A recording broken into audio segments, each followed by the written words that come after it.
All right, everyone. Good afternoon and welcome to the fourth segment of the 5 workshop series titled Ignite Passion and Deliver Results. And before we dive in to our subject, a couple of house rules for everyone in. Please do be on mute unless you do have a question, in which case, please feel free to ask. Having you here is an absolute pleasure. Seeing you will be twice the pleasure. So please do switch on your videos so that we can have a more enlightening conversation. We will have a Q&A session at the end, but do feel free to send in your questions at any time during the discussion to the number on the screen via WhatsApp, +94 7722 66622, or feel free to share it via the chat option. The ideal way of doing this afternoon will be a 45-minute discussion followed by a 15-minute Q&A. The recording of this session will be available on our YouTube channel later this week. Do share your email address. If you've registered with us, that's fine. If not, do share it privately or on the chat, and we will make sure that you get an email of the link as well. So last week, we discussed who is in charge of your professional growth. Stemming from that, this week, we want to take a closer look at ourselves with the topic, getting engagement and commitment, not just results. My name is Anton Thayalan. I'm the Chief Evangelist for Luminary Learning Solutions, the training arm of High Five Consultancy. Joining me this afternoon is Vidusha Nathavitharana, who is the founder and Destiney architect of High Five Consultancy. A bit about him: Vidusha is a seasoned trainer and a consultant with over 15 years of hands-on experience, having led HR and HRD initiatives that have won accolades globally. Vidusha has the ability to simplify the complex without diluting it, and has run assignments in over 15 countries globally. Joining him this afternoon is a familiar face to many here in Dubai, none other than Jennifer Randive, the founder of Focus Direct Management Consultants. Jennifer, with over 30 years of working in different industries from retail, sales, exhibitions, recruitment, headhunting to change management. Today, she facilitates people into the different approaches to address things differently. She is the Maverick CEO, the coach, the mentor, the counselor, and the consultant, which she uses interchangeably as required. So let's dive right into this, Vidusha and Jennifer. The best case scenario for me with regards to our wonderful topic is where an employee is being engaged in their job and committed to the organization and given a 200%. Then you have, say, an employee who's only engaged, but there's a distinct risk that they're not committed enough to the organization, and vice versa. And then there are the employees who are neither committed nor engaged. So this whole theme of employee engagement, or the HR theme of employee engagement, is a good indicator of customer satisfaction, retention, productivity, and even profitability, aka results. I want to break our conversation into the 5 topics that we've put out there and take a look at the first one, right? And let's go right to the heart of it. Leaders versus managers. Are leaders really different to managers? This is an age-old question, and I can see the smiles though, right? And there are many, let's say, textbook definitions and concepts around the differentiators of a manager from a leader. But taking a step back and looking at the dynamics in today's world, where people are more informed advanced work environment, is there a leader versus manager distinction, or are there just bad managers who don't invest time in leading?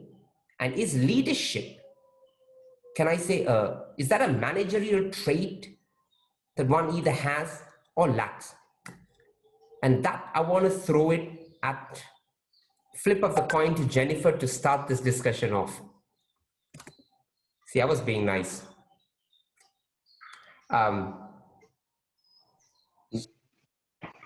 Mute myself, yes. Sorry, go Brilliant ahead. question and very loaded. Can you hear me? Absolutely. Yes. Can you hear me? Okay, cool. So now, thanks for that question and throwing it to me. The way I look at it, to start off with, the first part of the question, are managers and leaders, do they have what it takes to actually become a leader? Does a manager have what it takes to become a leader? I'd like to break it down a little bit more. For me, and the way that I have seen people working is, if anyone is really interested in advancing themselves, the first thing that they have to learn is how to lead themselves. You cannot try leading anyone else if you have not got the ability to lead yourself. So when we're talking about a person or a manager who's looking at becoming a leader, or is wanting to become a leader, is not being allowed to become a leader, there are different dimensions to it, because within organizations, you may have a leader who doesn't want the manager to become anything other than follow orders. Okay? I've been and seen many situations of those kind. Then you have the leader who really is so inspired to make the manager a leader, and the manager is really not interested in pursuing that.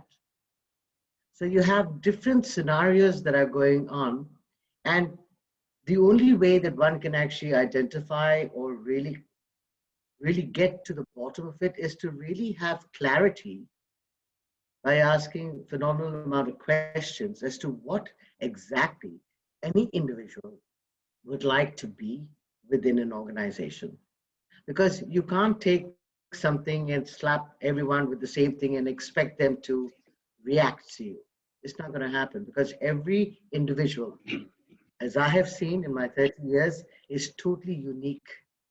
So how the leader is approaching the manager to really inculcate that kind of leadership within him is supposed to be the way that they have to tackle it in a very interesting way, by really getting to know what the individual per se really wants and desires. That is one part of the question. Can anyone become a leader? We all are born leaders, the way I look at it. The question here is, are we willing to step into that and actually do the work to become a leader, or are we waiting for someone to hand us something to become that leader? And the third question was, Anton? The third part of the question? I was going to ask. It's very, very long. No, it's very long. No, you did answer that. And I was going to also throw in and say, you know, the leadership traits that, and you're right, everyone is a leader. We're born that way, and it's a question of whether we choose it or not. But what I was going to ask was, you know, this whole thing about leadership traits, the characteristics, etc. Do we tend to take that for granted? And can, you know, team players be considered as leaders, or can they become leaders too? Just to get the ball on the topic. Yeah, that's a brilliant question. The thing that I spoke about earlier is that each one of us is unique. Now, if each one is unique, each one has a capacity, abilities, skills. Okay. The thing is that we're not paying attention at honing into our own personal capacity, strengths, and abilities, because we're so busy trying to fit into someone else's reality. That's where we go all blasé and lose focus totally. So to answer your question, everyone is a leader. The question is, are you willing to discover your own uniqueness that will allow you to lead in the team? That's my response to it. All right, thank you. Vidusha, I know you have a twist to this. and without a twist. Well, it's not exactly a it's not exactly a twist. See, whenever I'm thrown this question, I always think that the issue is that so much of management literature is littered with concepts and theories and stuff like that, that the same word can have completely different connotations to different people.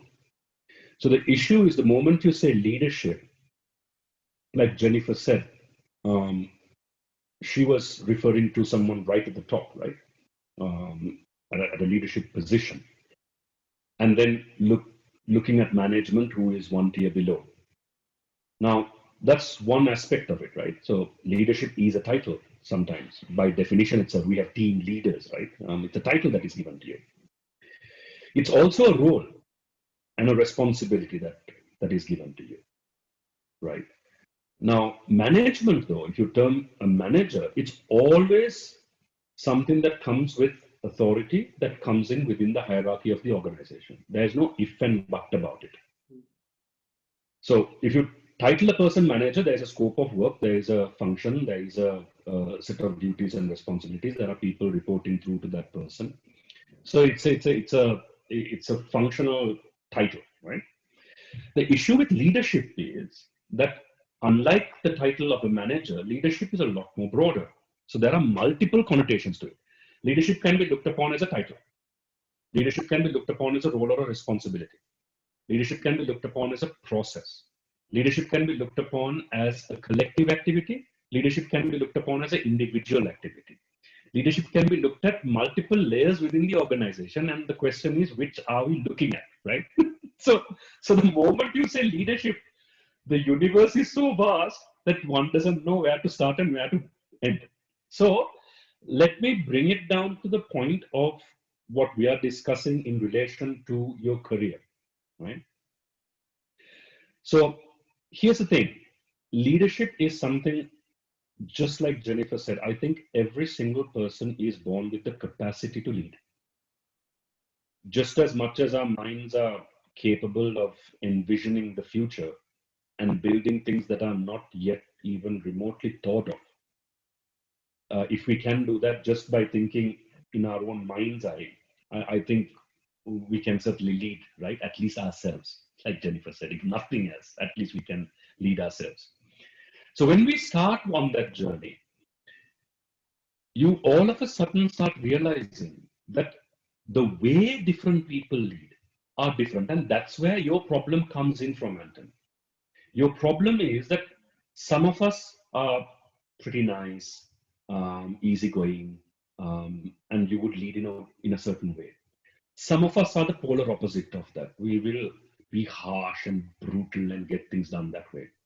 Some of us are a mixture of these two. Most of us are a mixture of that.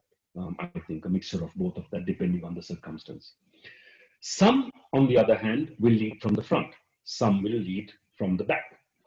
Some will lead alongside others. So there are many, many ways. As they say, there are many ways of skinning a cat, right? So which one is most suitable? Well, it depends on the context you're in. So I think the crux of your issue is not so much whether leadership and management are two different things. I think the crux of the issue is most of the time, for practical reasons, the manager should be a leader, right? Because if the manager, the person who holds the title, isn't a leader also, nobody underneath grows. You're just there to do a job, and that's it. It's a very transactional thing. Whereas if the manager is also a leader, then there's a huge growth spurt that happens right throughout the organization. And I think that is what is required. So for practical reasons, I try not to differentiate the two. From a theoretical perspective and from a perspective of teaching the subject, there is a distinct difference between a manager and a leader. My deal is it doesn't matter what blessed thing you're called, as long as you have that position. For God's sake, make sure that you do something that inspires somebody else to bettering themselves. And be that kind of person that nurtures and nourishes others. And if you do that, well, then you have become a leader. So I think the moment you start segregating leadership from management and management from leadership, you take away something wholesome from within the organizational context. Because If the person who's holding the manager title is not leading, you imagine what hope do you have within the organization, right? The entire mid-level tier is taken up and you have one person who's supposed to inspire leadership. That won't happen right at the top. It needs to come at all levels. So I think if you are titled a manager, it is expected of you to be a leader too. Interesting, right? And I said twist purely because of that, but I'm going to throw a curveball to that, I suppose, is let's flip the coin a little bit, right? So this is from a manager and a leader, manager come leader role. Leaving that aside, let's go into the individual aspect, ourselves and the people that we work with, right? The fundamental truths about people and what they really want. Now, people and their wants and needs, I'm not really sure whether we have it nailed with Maslow's theory or hierarchy of needs. Because if you looked at how things are becoming more obvious with each passing year, right? Things that people desperately long for have become even more elusive. It's become even more challenging to access and sustain. Even as we ourselves evolve and develop in this tech-frenzy, time-crushing world that we live in. So we all want something, but it could also be different given the juncture in life we're at. But the human existence, I suppose, would mean nothing if we're not challenged at all, right? So the question is, how can we zero in on what an individual wants? Should there be one or few clear goals, or is it fine to have many aspirations to drive towards? What works best and how do you go for it? Love that. Love it. Vidusha, go for it and then I'll add to it. Yeah. No. I mean, that's a pretty straightforward thing, isn't it? If you want to find out what people want, ask them. Right? It's as simple as that. The problem, though, is that people don't, right? So we come up with all these theories just to find out from 100 or 200 or 1,000 or 2,000 people, what do you want? And if you gave them a piece of paper each, you don't need to give a piece of paper now. You can just tell them to email it or anonymously send it across or whatever it might be. Just ask people. And I'm honestly really surprised that lots of people don't ask this question. I'll give you a classic example of this, right? I mean, there is no point trying to guess this, really, because you'll be surprised at what people throw at you. So my mom, in her many failed attempts to motivate me into higher levels of educational excellence, tried her best to bribe me. Unfortunately, she, didn't read enough management books, I guess, and therefore didn't know the first thing when it came to motivating people, which is you need to give them what they want, right? Otherwise, the whole purpose is lost. So her gift to me for getting 90 marks, which was a rarity in its own sense, was a set of books. And I used to tell my mother, look, I read these books to get 90 marks. You want to give me more books? Really? And she would never get it. She would honestly think that, I'm kidding around. And there came a time when she eventually looked at my bookshelf. None of them were read because I wasn't interested in books. I was 11 or 12 years old. And I'd be damned if I had to read anything more than I had to. So, but she never, for the life of me, for any of my birthdays, for any of my gifts, ever asked me the question. And I used to tell her, why don't you just ask me? I know what I want. I will tell you, go and buy that. And I'm the happiest kid under the sun if that happens. But no, my mother has to surprise me, right?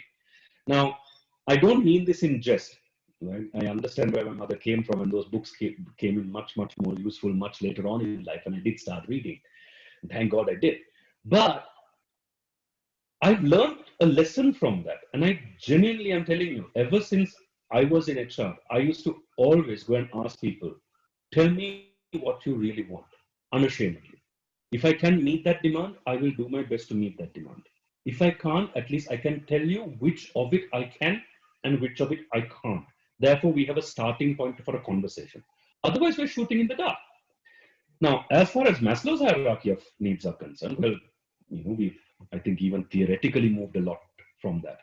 But I think it's a good starting point, right? I think all of them are important. Just because you are going towards self-actualization doesn't mean that you can go hungry, right? So you need to be fed first. And so all of them are important, and even the beggar on the street has a right to his respect.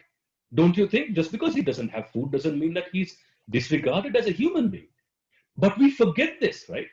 So the moment you're a junior level person, our assumption is, his basic needs have not been met. So let's make sure that he gets a damn good salary and a good, dose of rice and curry, and therefore he will be happy. He won't be, because he's not treated like a human being to begin with, right?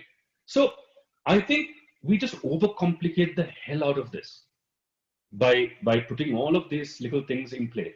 I think the starting point for motivation and the starting point for engagement is to genuinely know what people want. And the only way you will do that is to honestly ask them. And they will tell you if you're genuine in your question. Interesting. I do have a question to come back to you on, but I want to hear Jennifer's thoughts on this. It's very true what Vidusha has just said. No one asks any questions because we assume that we as the leaders, all managers, must know what the people require, which is totally irrelevant most of the time. We think it is our job to tell them what to do. And God knows I have been one of those managers at some time. Okay?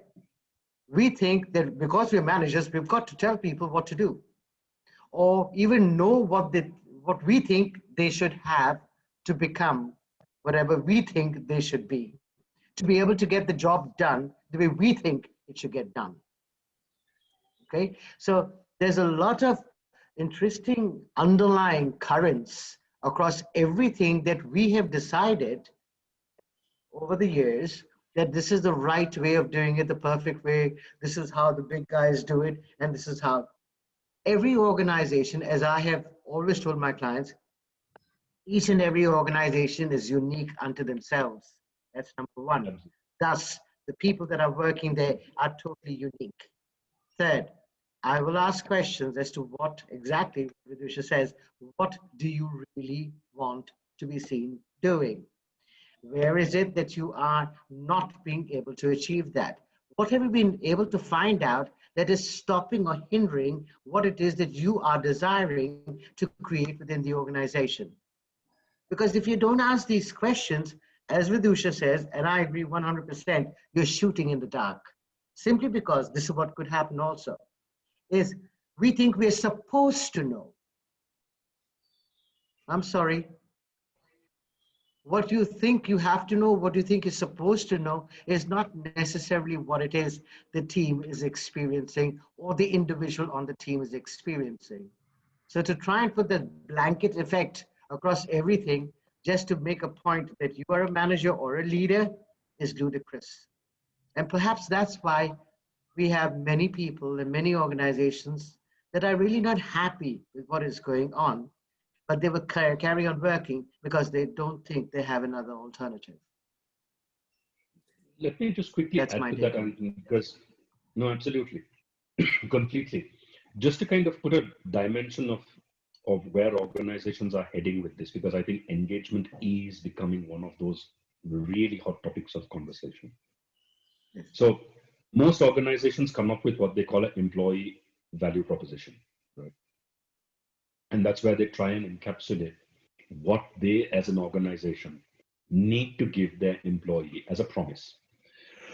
Now, most of this is based on exactly what you said, which is things like the Maslow's hierarchy of needs and what they can give to add value and so on and so forth. But I was talking to one of my clients the other day, and we're trying to write a book on this. And she said something really, really useful. And she turned around and said, what organizations are trying to do now is to be holistic about this.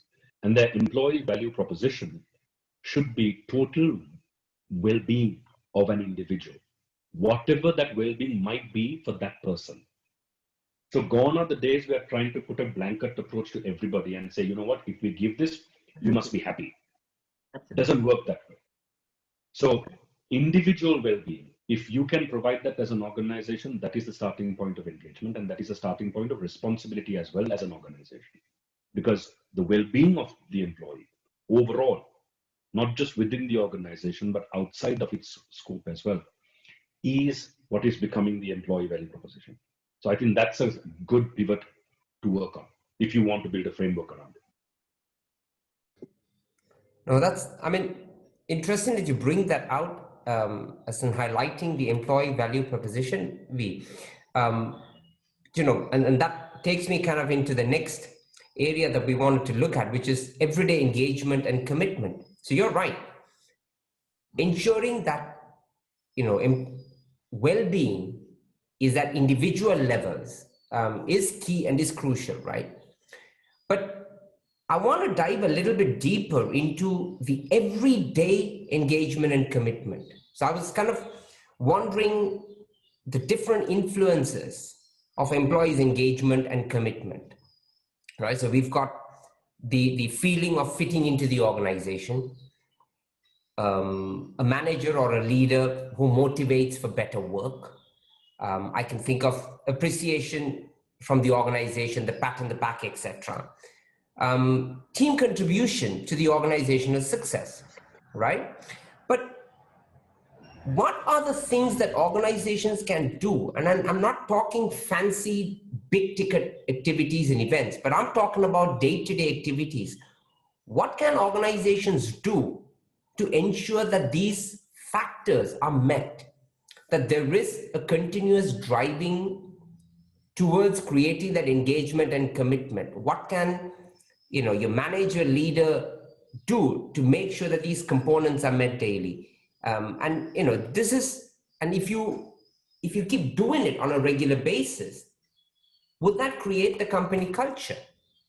And I'm talking day-to-day stuff. I'm not talking big ticket events. Jennifer, you want to?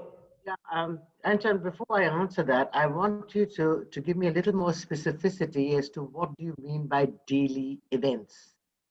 So when you say engagement and commitment, right? And generally there is a big ticket event that takes place within organizations, and then you have an engagement survey and you measure that and you come out with it and say, oh, great, our company is, 71% on X survey that tells us our company is doing very well.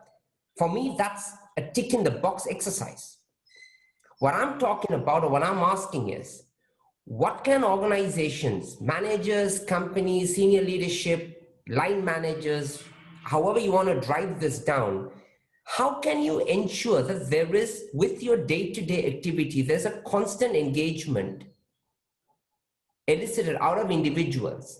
How do we ensure that there's a constant commitment, or the commitment that an individual wants to give is looked after, nurtured, and that happens on a sustainable basis, as opposed to a company could be really bad. And I'll tell you this from practical experience, right, Jennifer? So we've got scenarios, and I don't want to mention names of companies, but we've got scenarios where January to July, everybody is really cursing the company, cursing the manager, complaining about this, complaining about that, whining about this, whining about that. Great. Come July, 2-3 couple of quick activities take place. There's a staff party that takes place, or a team trip that takes place, or there's a sudden increase in bonuses or announcement of an increase that's going to take place. And then comes the engagement survey. And guess what? Your survey is fantastic. Skyrocketing results. Brilliant. Means absolutely jack shit. Because that's not the real day-to-day feelings of an employee. Now, give it a situation where an employee 365 days of the year is really driven, really engaged, really committed, and wants to support. Clearly something that the organization or the manager is doing right. Which is absolutely correct. Thank you for bringing that up. Thank you for bringing that up. The way that I have approached engagement within organizations and help people to really shift and change is is about addressing each and every person as an individual and what it is that they would like to be seen doing. It's not, I'm coming in from the outside, okay, I have no preconceived notions of what it is that they have to do.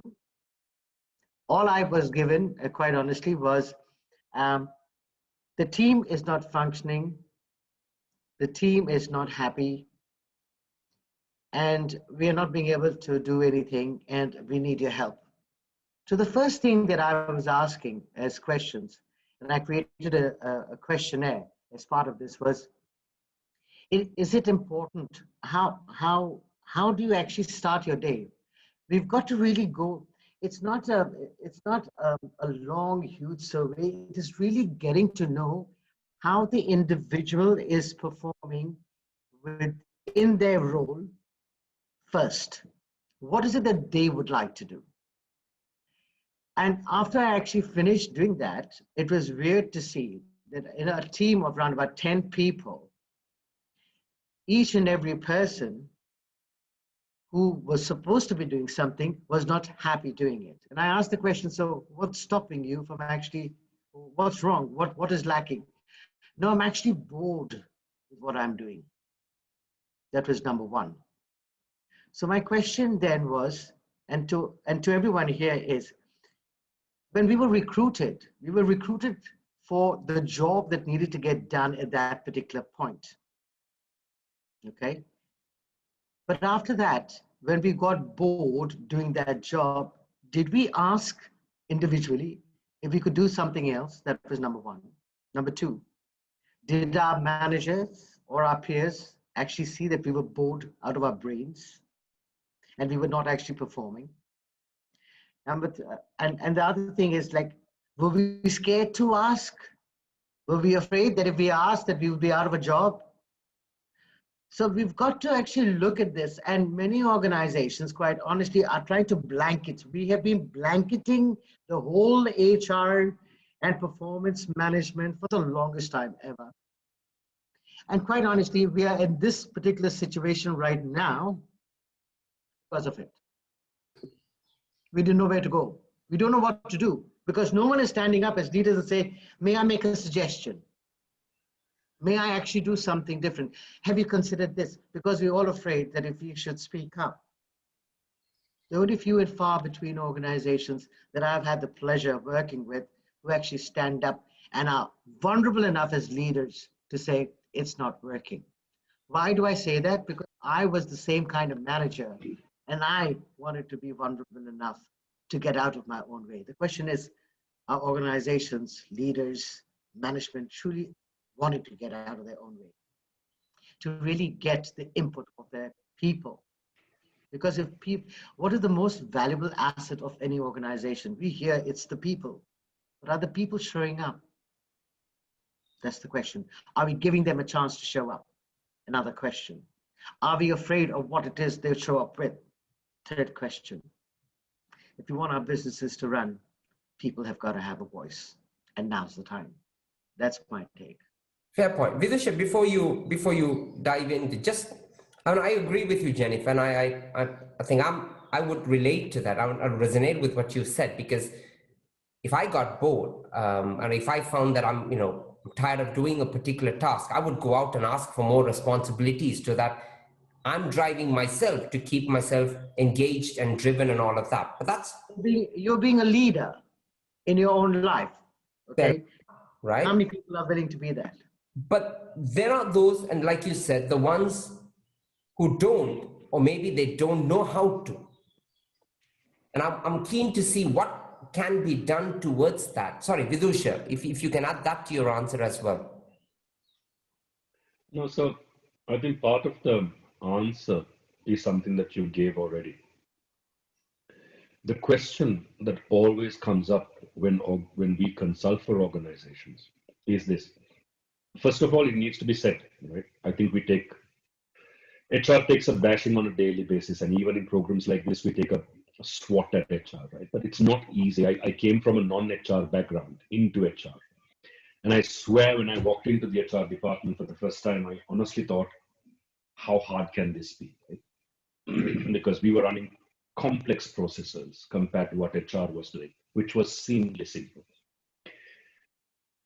But it's a very, very complicated thing because there are multiple levels, there are multiple aspects of people. There are times when you need to look after the individual, but then the issue of equity comes, equality comes, fair play comes. All of these things have to be considered when you're coming up with policy frameworks within a large organization. Let me give you an example, right? So let's for a moment think that Anton and I are working in the same organization and Jennifer is our boss. I have the aspirations to become a manager, so does Anton. I'm working long and hard, but I'm not married. Anton goes home at about 6 o'clock, and he's married with 2 kids. Now, in my mind, the equity scale is tipped in my favor. We are both doing a reasonably good job. Our performances are by and large the same. When it comes to a performance management, which one of us should be highlighted for better value addition to the organization? Because that's the first question to be answered before you give anything to an employee, right? What is the value that you have given to the organization?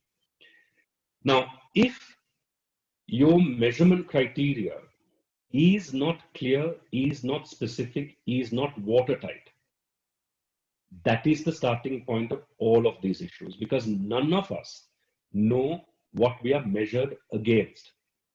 Now, if Jennifer tells us, you know what, as far as I'm concerned, you need to be there as long as I'm there. That's my measurement criteria. Fine. Is it unfair? Absolutely. But at least we know. At least we know. Is it fair for schools to measure you based on mathematics and the sciences? I don't think so.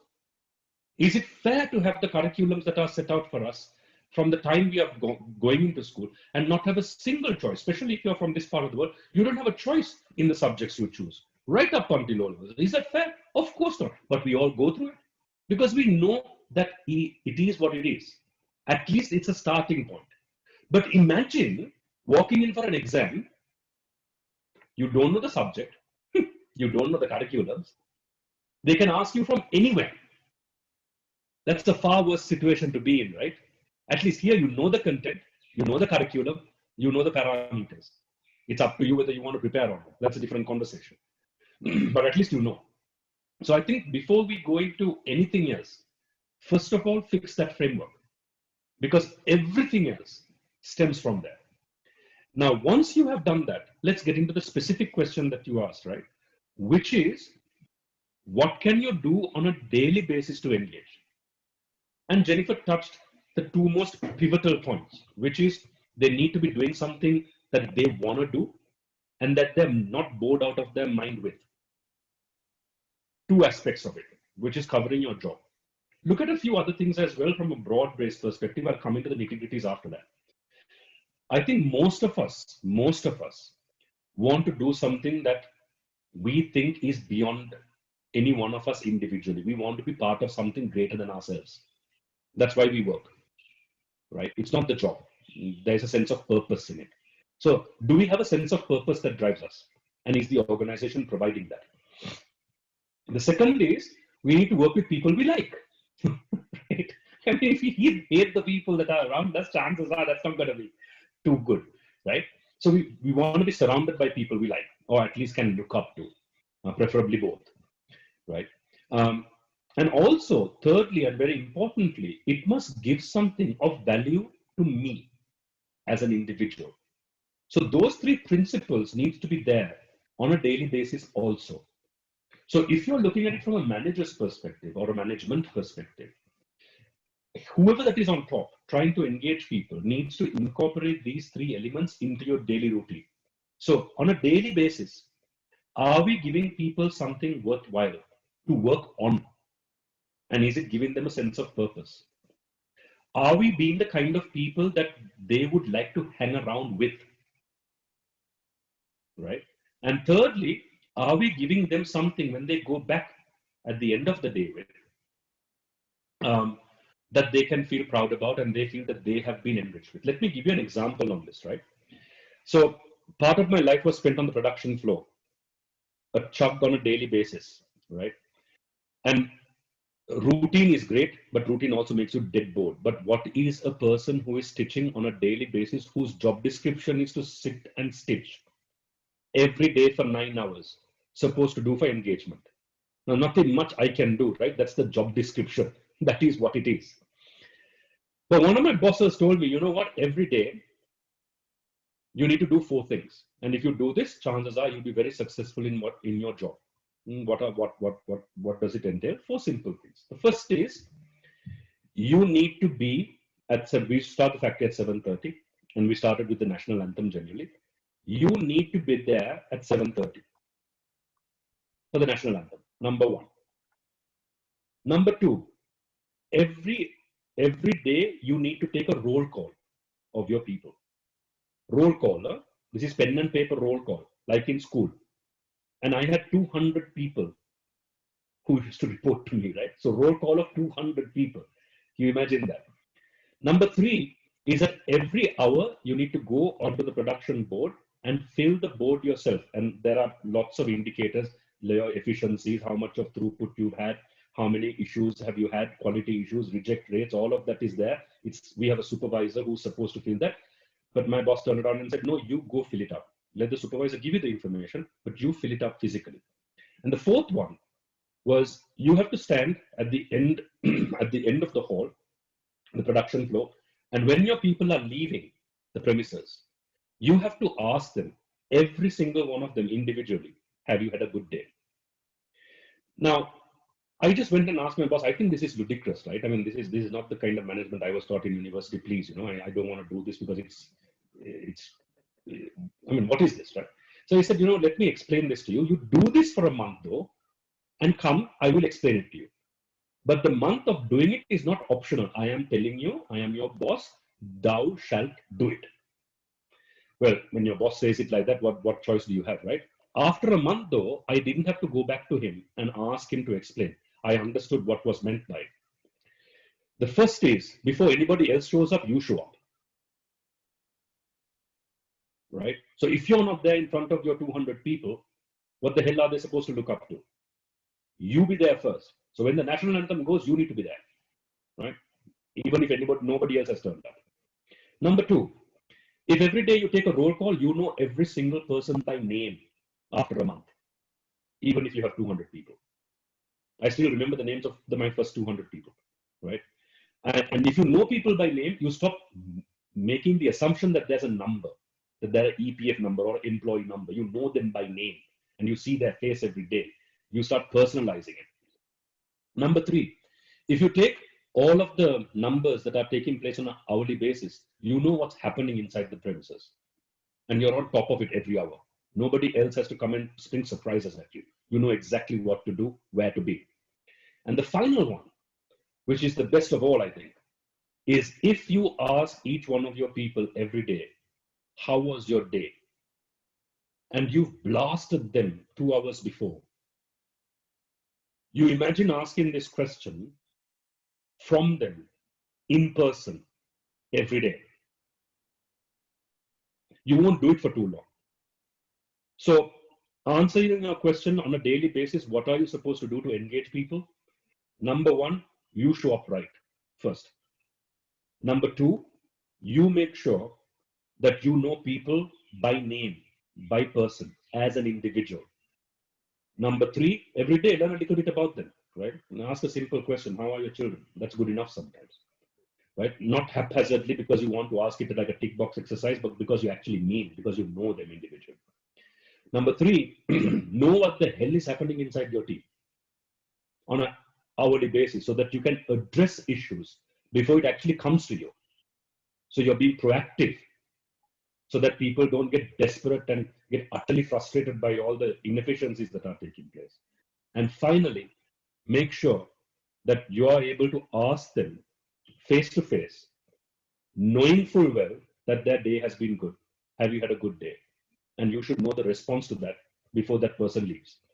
Because that way, at least you know they've had a bad day and you can correct it the next day. I'm going to thank you for the questions that are coming in. I'm going to park that till the end of this session. Vidusha, thanks for that explanation, right? And interesting that you brought out what the example of what your boss made you do. And I guess that self-realization is a teacher in itself, right? But I'm just bringing you back in to what we have in modern day is the demand of higher results. Now, whether we like it or not, leadership, and theoretically, leadership is a key antecedent of engagement, right? And we always believe that good leaders beget more engaged and commitment. Organizations and leaders are responsible for higher engagement. Now, that sentence is true, and I know it's accepted right across. But why is it then that we spend more money on engagement activities and not on leadership development? Vidusha? I was about to say, can I answer that? That's a loaded question coming from a training organization, isn't it? Well, how that, no? So I'll answer it, right? Here's the thing though, right? To be fair, if people aren't investing in leadership training, that's our fault. That's because we haven't made enough of a case to prove to organizations that it's an investment and not a cost. We haven't made that case. And I think we collectively, as an industry, should own up to that. And the faster we do that, the better it is, because ultimately we'll get out of it only if we own up to that issue, right? Because think about it. For all of the programs that has been run across the globe on the topic, we are none the better for it, right? Starting from the best of class organizations, right down to rudimentary organizations like ourselves, right? I mean, we've not done a good enough job to make a dent enough to prove to organizations that it matters and that it helps. However, for all of the criticisms that comes for the company trip and the little Christmas party and for the little events that take place, people like it, people enjoy it, and people have perceived value of it. Now the issue, and I stress on this, is about perceived value, not what you value. And that's the issue, right? So think about it this way. Forget engagement of organizations for a moment, okay? Let's just get plain and simple about each one of us and the kind of engagements we have in the smallest of our cosmos, which is our family, right? How many husbands will actually go and ask their wife, are you happy with me and the value addition I bring as a husband to you? And how many wives will ask the same question of their husbands? Now we assume that we are doing a fantastic job and we are fully engaged, we are fully committed, and and this comes out of my mouth as well, right? And my son is 11 and Anton knows him quite well, and he's a chip of the old block, so he'll call it out. One day I made the horrible mistake of telling him, you know what? Take this seriously because I'm doing all of this for you. And he called me out and said, in that case, just stop because I don't want it.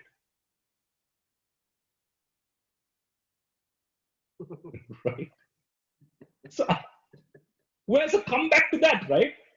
So I went and actually sat down and I asked him, you know, are you serious? You really want to tell me that you don't want any of this, that you're perfectly happy with not having any one of it? He said, yeah, absolutely, totally. Now, whether I want to accept that or not is on me. He's called it out, right? So if people do say, you know what, I like the Christmas party, you know, I love this event, and that's the only time I get to truly feel that I'm part of a whole organization, so be it. Nothing wrong with it. And if they do turn around and say, you know what, we're not putting money towards leadership development, that's a call out to all of us to turn around and say, up our game and show better results. Now, but the question you asked before that requires a little bit more in-depth understanding, right? Because the question that you're asking is, if we are doing things to engage people and it's not bringing the level of performance that we need, what does that say? That's the underlying thematic of the question, which is engagement and performance interlinked? And now that requires further research, because honestly, all of the research that has been done, even though we go out there and certainly turn around and say higher levels of engagement brings higher results, I honestly don't know the answer to that question, because which is coming first? Now, most of the time, when you have higher results, when organizations perform at a peak level, teams that perform at a peak level, engagement is naturally higher. Think about the best performing teams in the world. They are highly engaged by virtue of the fact that they're successful sometimes. So is being successful leading off the engagement piece, or is engagement leading on the performance piece? I don't have an answer to that. Because genuinely, I think both can feed off each other. Sometimes when you're successful, you're engaged, even though you don't like it. Example, right? Now, I was recently doing a piece of work, and the results were looking fantastic. Now, I hated that. I'll tell you the job itself, right? It was about writing job descriptions, but they were loving what I was doing. And it fed off my natural energy and the requirement to be feeling good about myself, about the work I do. So I did it superlatively well. Now, does that mean that I was engaged because of the work I was doing? No, I hated the work itself. But the fact that it was going fabulously well fed my energy. I've had the opposite of that as well, where I have been fully engaged and therefore I've had better results. I think this is true for all organizations. Now, everybody talks about Google, right, as a working environment. Of course, not all organizations can have Google type environments. You just can't do that. It'll be commercially unviable to do that. But because Google is so successful, maybe that is one of the reasons why they can actually give all of what they're giving.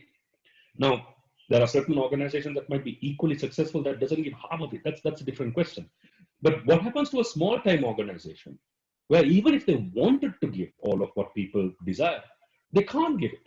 Now, that is when your question of what can you do every day matter the most, right? Not to say that it doesn't happen inside large organizations or it is less important. It is. But my theory is that if you really strive for success, engagement becomes a net outcome of that at times in certain contexts. At the same time, if you drive engagement up, success becomes an outcome of that as well at times. But there are plenty of occasions where the two don't meet, where you can have brilliantly engaged, absolutely thrilled people who perform very weakly. Sri Lankan cricket team, I think, is a good example of that. We are very engaged, right? We blend beautifully together as a team. We lose the match. What good is that? Whereas there might be teams that fight each other on a daily basis who can't stick each other's faces, but they win the match. Now, ideally, you would be a symbiotic mix of both. But if you can't be both, then you have to answer that very important question and then tell as an organization, which do we want coming first? Performance or engagement? Otherwise, you might, really mess people up because they wouldn't know which to choose. Sorry, Jennifer, go for it. My question, just to add to that, is like if we actually knew what inspired people to actually take action on an individual level, then we could be tackling engagement issues or performance issues. But the question is, Absolutely. This blanket approach that we have had for don't know how many eons and eons and eons of so-called management and leadership has got to break. I mean, it's because it's breaking, everyone's freaking back right now. So the idea is like different strokes for different folks, as I keep saying. We've got to unlearn what we thought that we've learned is the only way out. It's not working. It's a broken system. So again, each one is an individual. Why are we trying to, put, square pegs, round hole, and try and fix everyone? We're individuals. Every business is different, everything. So our approach has to be totally different in how we approach. And some people have performance issues, other people have engagement issues. So if a leader or a manager is not able to identify who has what, then we actually have a situation, because they themselves are not engaging with their own teams. And the exercise that I actually did was about first individuals. What is it that they want? What do they desire? And most of the time I'm not enjoying what I'm doing. I really like what my team member is doing. If I was given an opportunity of actually working on that, it might be better.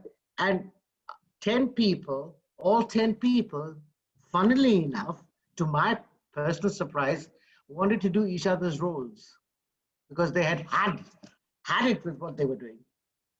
Okay? And they all started, so the discussion was all about, so if you were going to do this, what would you do differently? We don't communicate at all. That's the thing. Another thing is like, we're too busy to communicate because the results have to show. Hello, it's the people who are actually going to provide the results, right? So what is it that you know about them, and what questions can you ask them? We as leaders and managers do not have to have all the answers. We've got to give up on that, seriously, because it becomes boring and irritable. You get irritated.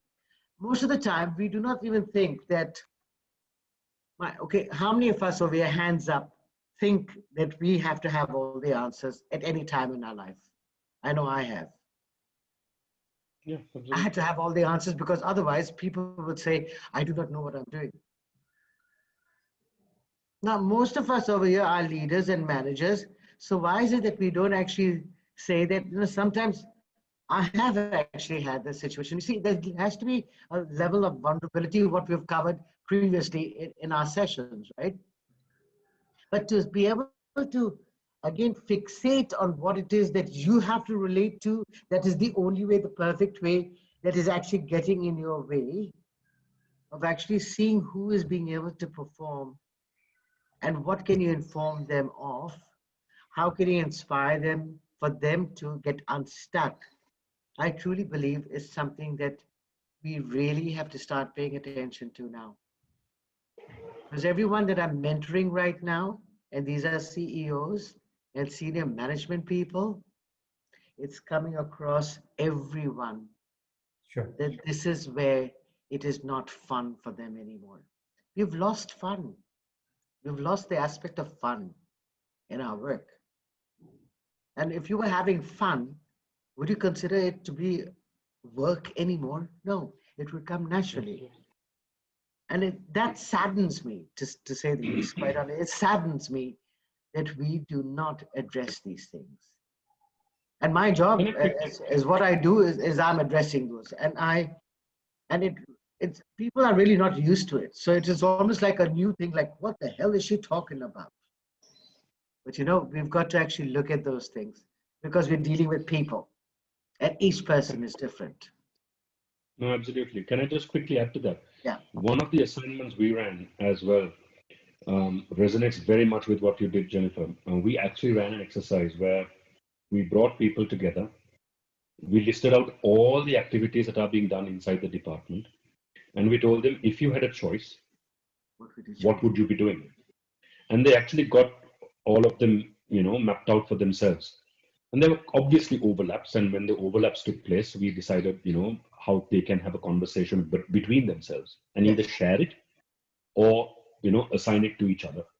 And we wrote job descriptions that way. Now, that's a radically different approach to writing a job description, right? Exactly. And get this, when the overall process was written afterwards, they all contributed a lot more positively towards it.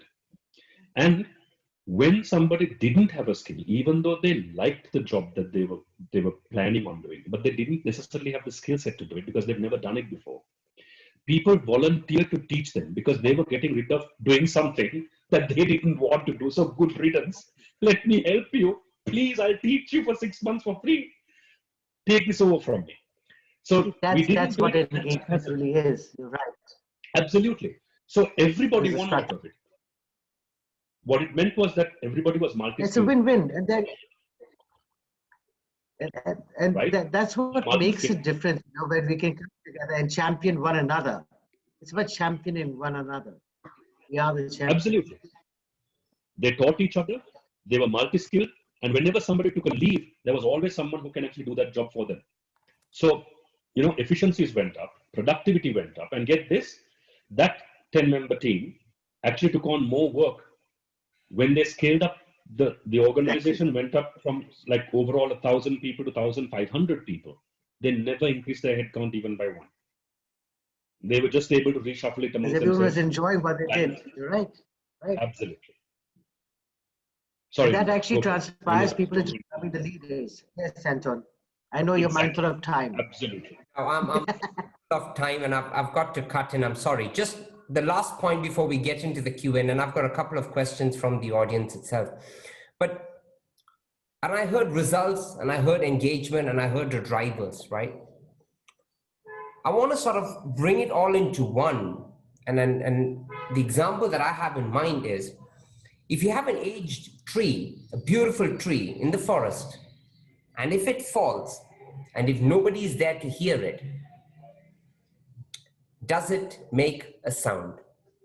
So if you had a leader who been there for a year, two, whatever, and the team has achieved results, and I know Vidusha touched on this a little bit, awards are won for whatever reason, right? All of that is right, but leaves no long-term impact on others. Did leadership occur? And to add to that, and on the topic of leadership legacy, how would you define it, and what components does it entail? Can I be quick about this? Go on.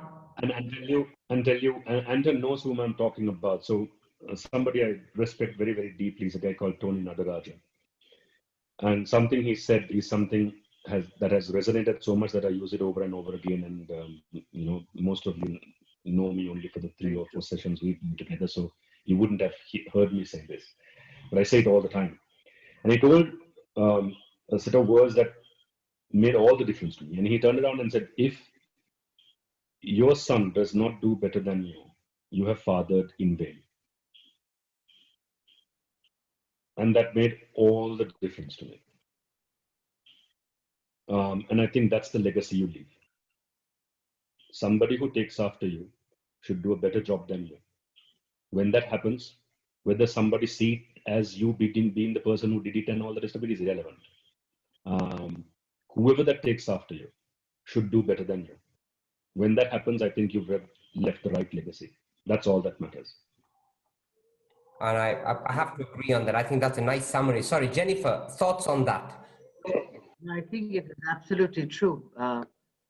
I remember the time when I was in recruitment and I had all these amazing people working with me. I never say for me because it was always with me where I was concerned. And every one of them who left always did keep in touch and always say that whatever I learned from you, I have carried it through to the other organizations. And I'm so proud to say that each one of them is doing remarkably well. Remarkably well. And sometimes even better than I. And I truly believe that it's not only the kids, but in this work scenario, if any of your employees can go out and be great for any other organization, you know Absolutely. that you did a damn good job, quite honestly. Absolutely. And of course, my daughter is constantly reminding me that she is a leader and she leads me sometimes and helps me to get out of my own way all the time. So she's a constant reminder because she is sometimes my leader as much as I am hers. So I think it's coming together and really knowing what are your strong points, what are your weak points, and being able to address them openly. There's nothing about you have to be. No, you can choose to be something greater. It's not a fixed thing. So this paradigms of having to become so like rigid and solidify things, you've got to learn to be malleable, especially at this time. Being malleable in the way that we approach things, almost being childlike, not childish, and there's a difference. Absolutely. Thank you for that, Jennifer. I guess at the end of the day, a legacy-driven leadership mindset, if there is one such terminology, would ensure that you do this on a daily basis. On that note, it is sad to say that we have extended our time slightly. We have come to the end of the session, and I will, as promised, go into the questions. We have questions from Pamini and Gaurav, and they're pretty much linked. And so I'll go through the 3 questions, let it be loaded, and then maybe one of you can answer it, but I'll move to the next one. So Pamini's first question is, what do you do when you realize that you're led through poor leadership in your organization? Gaurav had a question, interesting, is when you have someone who's reluctant to share information or reluctant to sort of work with you, I suppose, what questions do you ask that individual, or is there anything else that you can do to get what you need from that individual? Because I guess it becomes a major roadblock, right? And the third question that came out, and this one again from Pamini, is, I may be a great leader in my department, but I know for sure the leadership above me is poor. How do we handle this? Thoughts on this? Wonderful questions, huh? Awesome. Yep. Come on, Vidusha, you go and then I'll chip in. Yeah, so the first and the third, I think, are linked, isn't it? Correct. If the organization has poor leadership, correct, what are you going to do? Correct. Let me give you 3 simple pieces of advice. The first is, I think if you have poor leadership, stick around long enough to understand what poor leadership is. Because you do know then what not to do. You really do need to know what not to do as much as what to do, right? I think both are equally important. And please understand that the 2 are not polar opposites. So for example, if you stop doing what bad leaders are not supposed to do, you don't necessarily become a good leader. That's really important to understand, right? At the same time, just because you don't do what great leaders are supposed to do, you don't become necessarily a bad leader. There's something in between as well. You can be average. You can be neither here nor there. You're not inspiring, but you're not, destroying people's careers either. So you can be somewhere in the middle. But so you need to understand what you shouldn't be doing in order to make sure that you don't become a poor leader. So first of all, learn from them and understand what you shouldn't be doing. The second is, you also must be asking yourself the question, what skills do I need to navigate this scenario? Because if you don't have that skill set, I think you're poorly equipped to handle senior management roles where the politics is much higher. So if you're planning on sticking around in an organization, whichever organization you belong to, if you get a great organization, that's a bonus. Chances are most organizations will have power plays at some point, and you need to be equipped to do it.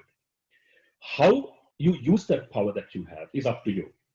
But if you don't know how to get that power for yourself, then you're ill-equipped, and you need to know how to do that, right? It's a bit like getting into a fight. You don't walk into a space wanting to get into a fight. But should you ever get into a fight, you need to know how to defend yourself, at least long enough for you to escape and run. At least that capacity you must have, right?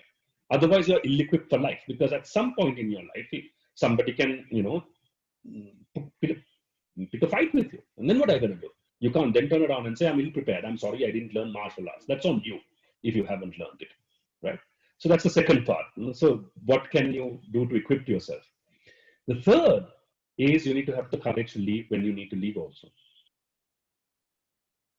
Because sometimes we get so comfortable in our little pay packet, in our little job description, in our little, corner office, that all of what is taking place doesn't, want to make us leave. And we still, sit there and whine and grumble about it. So you need to have the courage to leave, but not before you have learned the first 2.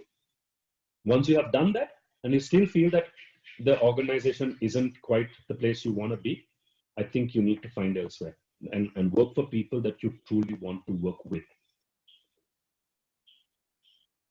is how I would look at it. Nailed. That's fantastic. Jennifer.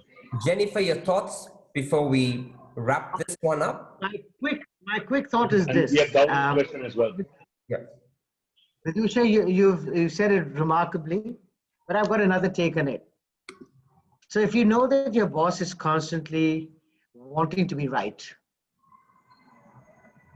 because the bosses always think that they're right, what if you could actually say, yes, boss, you're right, I'm wrong?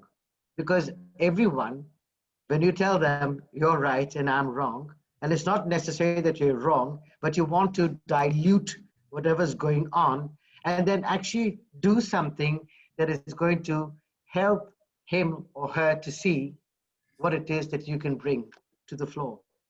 Because there's no point in going loggerheads, as you very rightfully said. There's no need for you to be in a fight. There has to be, and are you less for stepping down to maintain a point of view that they think they have to have? No. But if you were to step down and actually come into the thing, right, you're right, I'm wrong, let me address it. Maybe I haven't got my facts correct. I'll have a list of questions for you perhaps later on. And actually do it from that perspective, because you don't have to be at loggerheads with anybody. It doesn't serve your purpose or the organization's purpose or anyone's purpose. You don't have to be right. Or your boss's, for that matter, right? Even your boss's purpose is not met. Exactly. So it's a lose-lose all the way. We've partly answered the question, but I've got one from Geeta as well. And Gaurav's one, can I take a stab at that as well? What do you do if you don't get the information you need? Geeta's as well, and then take that one up. So Geeta's got a question, which is, what do you do when you don't get a manager who has clearly not been a leader, and you get to work below, and he's constantly negative and criticizes you, or the manager is negative and criticizes you? How do you deal with it? And Gaurav is, how do you deal with someone who's reluctant to share information? How do you get past that? So yes, Vidusha. No, so I think, again, there are similarities between the two, right? Clearly, if you're not sharing information with someone, you're just being a bad manager. I hate to use the word, but I think the word that is probably describing it best is being a prick, right? I mean, that's what it is.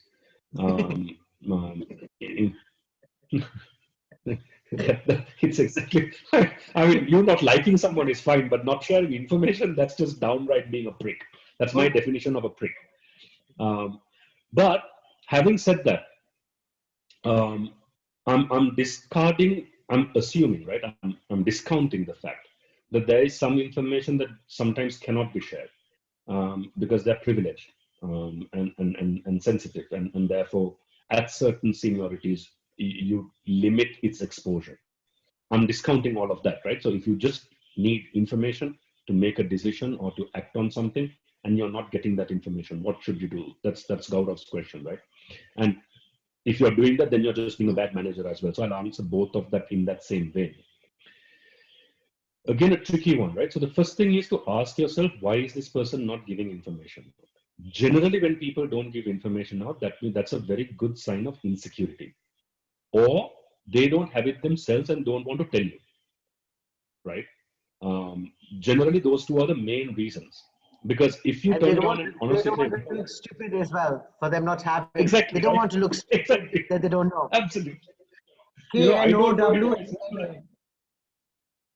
Absolutely. Exactly what you said, right? You don't have to have all the answers, but if somebody hasn't told that person that, chances are he's assuming that he should have the answers. And Gaurav is coming and asking me, damn it, I'm not going to get called out for being a complete moron and not knowing these answers, right? So those are the two main reasons I think that people shy away from giving information. Either you're very insecure about your own position, or you honestly don't know yourself. Now, if you don't know it yourself, and if you think that that is where it's coming from, and you'll have to make a judgment call on this, right? Quietly try and have a conversation privately rather than publicly. When you ask for information, generally it's at meetings and such, right? Privately, if you kind of ask, is there some way I can help you get this information? Or is there something that you can help me with? and you play that subservient role, like Jennifer said, sometimes that works better than anything else. But if you are insecure, can I throw a radical solution to this as a last resort, not as a first resort? But it might be worthwhile to grab a cup of coffee and ask, look, why don't you like me? I genuinely want to know, right? And that generally gets people to either kind of say, no, there's nothing wrong and all the rest of it and defend themselves, or turn around and say, you know what, you freaking idiot, I have never liked you in the first place from the day you came into the office. Right? But here's the trick. If you're bold enough to ask that question, most people get put off by it initially, and they get even more threatened by it. And therefore, we'll put you through the mill over and over again. You need to find one place, one specific moment in time where this individual is at their wit's end and completely shafted in multiple avenues inside the organization. Bail him out, but never allow the world to see that you were the one who bailed him out.